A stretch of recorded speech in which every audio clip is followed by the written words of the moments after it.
السلام علیکم ورحمۃ اللہ وبرکاتہ۔ اعوذ باللہ من الشیطان الرجیم، بسم اللہ الرحمن الرحیم۔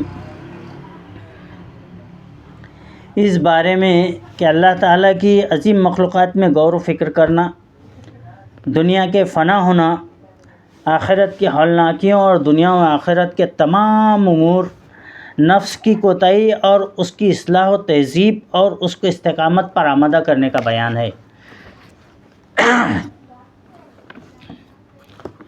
اللہ تعالیٰ نے فرمایا کہ قل انما اعظکم بواحدۃ ان تقوموا للہ مثنی وفرادا ثم تتفکروا،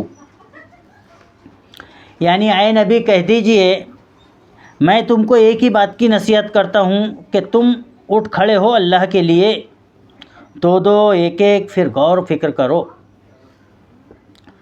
نیز فرمایا کہ ان فی خلق السماوات والارض واختلاف اللیل والنہار لآیات لأولی الالباب الذین یذکرون اللہ قیاما وقعودا وعلی جنوبہم ویتفکرون فی خلق السماوات والارض ربنا ما خلقت هذا باطلا سبحانک فقنا عذاب النار۔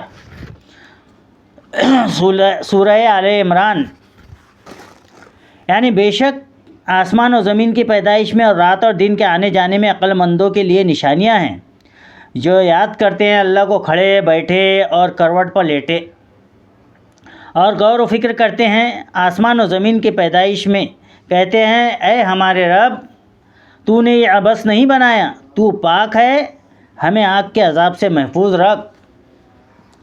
اور اللہ تعالیٰ نے فرمایا کہ افلا ينظرون الى الابل كيف خلقت والى السماء كيف رفعت والى الجبال كيف نصبت والى الارض كيف سطحت فذكر انما انت مذکر۔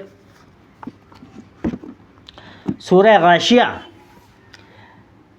یعنی کیا وہ اونٹوں کی طرف نہیں دیکھتے کہ کیسے وہ بنائے گئے، اور آسمان کی طرف کہ کیسے وہ بلند کیے گئے، اور پہاڑوں کی طرف کہ کیسے وہ کھڑے کیے گئے، اور زمین کی طرف کہ وہ کیسے بچھائی گئی؟ چنانچہ آپ نصیحت کرتے رہیں، آپ تو صرف نصیحت کرنے والے ہیں۔ اور فرمایا افلم یسیروا فی الارض فینظروا، کیا وہ زمین میں چلے پھرے نہیں کہ دیکھیں؟ اور اس بارے میں بہت سی آیات ہے اور حدیثیں بھی ہیں، انشاءاللہ آئندہ اس کے تعلق سے حدیث بھی سنائیں گے۔ اللہ تعالی ہمیں عمل کی توفیق عطا فرمائے، اللہ تعالی ہمیں جب تک زندہ رکھے ایمان کے ساتھ زندہ رکھے، اور جب ہمارا خاتمہ ہو ایمان بالخیر ہو، آمین یا رب العالمین۔